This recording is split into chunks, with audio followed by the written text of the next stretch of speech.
Sir, सबसे पहले मैं आपका नाम जानना चाहूँगा। मेरा नाम अरविंद जाटव और पिंटू है।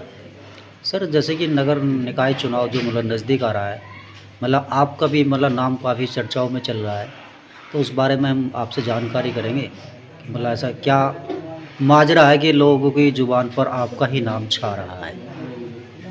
देखिए, चुनाव नज़दीक में है, नगर निकाय चुनाव, और जनता की ज़ुबान पर आपको जिस तरीके के सूत्र मिले हैं कि मेरा नाम ज़ुबान पर है, ऐसा जनता पर मुझे विश्वास भी है, क्योंकि जनता के लिए मैं प्रयत्न कर हमेशा उनके बीच में खड़ा रहता हूँ, हर परिस्थितियों में उनके साथ हूँ।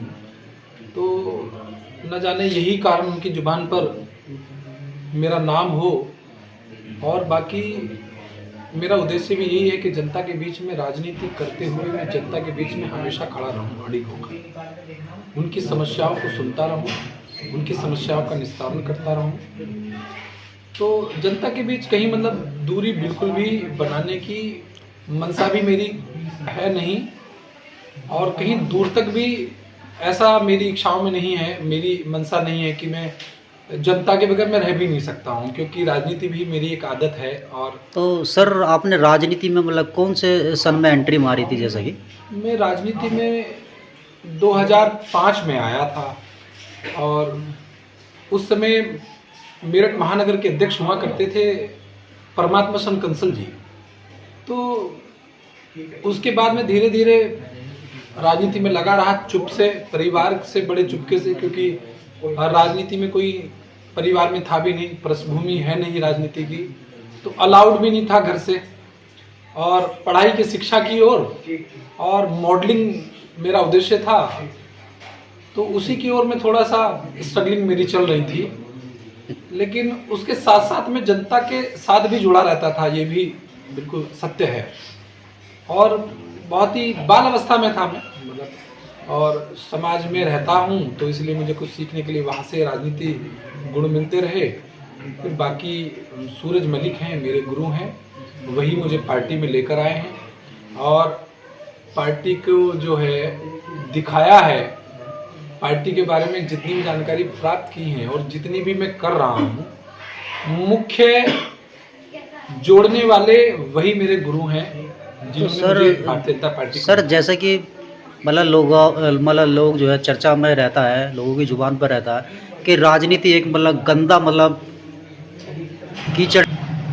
उत्तर प्रदेश सरकार ने एक बड़ा स्वच्छ माहौल दिया है, भ्रष्टाचारी बहुत हद तक हमने समाप्त की है, और जिसको अगर जो इस तरह की भ्रष्टाचारी कहीं कहीं रह गई है, तो उसमें जनता की भी सहभागिता जरूर होनी चाहिए, कि वो किसी को भी अपना काम कराने के लिए किसी कर्मचारी को, किसी अधिकारी को पैसा ना दे। और बाकी जो ऐसे भ्रष्टाचारी अभी भी कहीं छिपे हुए हैं, और हमारी सरकार उसे निकालने में लगी है। अगर जो भी ऐसा प्रकाश में आएगा, तो उसके खिलाफ सख्त से सख्त कार्रवाई, उसे जेल पहुंचाने तक का काम किया जाएगा। अच्छा सर, जैसे कि आपका जो आप पार्षद की जो तैयारियां कर रहे हैं काफ़ी ज़ोरों शोरों से, अगर आपका इस लाइन में नंबर नहीं आता है, तो फिर आपने आगे के लिए क्या रणनीति तैयार कर रखी है? जैसे कि मेयर का भी चुनाव होएगा, कहने का, तो उस बारे में सर क्या कहेंगे आप? देखिए, उसमें भी योजना, हाँ, योजना तो चलती रहती है, और राजनीति कर रहे हैं तो योजना बनाना हमारा जिम्मेदारी भी है और हमारा कर्तव्य भी है, लेकिन सही योजना बनाना।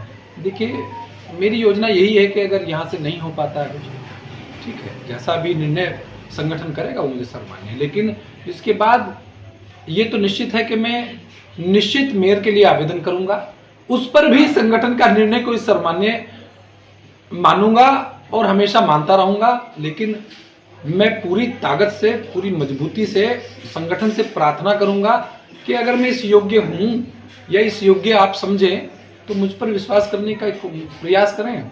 बाकी यही मेरी विचार है कि जिस स्तर, वार्ड स्तर पर विचार हैं, वही मेरे जिला स्तर पर विचार हैं, कि एक स्वच्छ माहौल, नाली, खड़ंजे, लाइट, ठीक है, जो भी मूलभूत आवश्यकताएं हैं वो जन जन तक पहुंचाना, जो हमें आदरणीय देश के प्रधानमंत्री नरेंद्र मोदी जी ने दिशा दी है, जो हमें आदेश मिले हैं और जो प्रदेश सरकार ने हमें आदेश निर्देश दिए हैं, और उन्हीं विचारों पर हमें काम करना है। यही हमारा उद्देश्य है।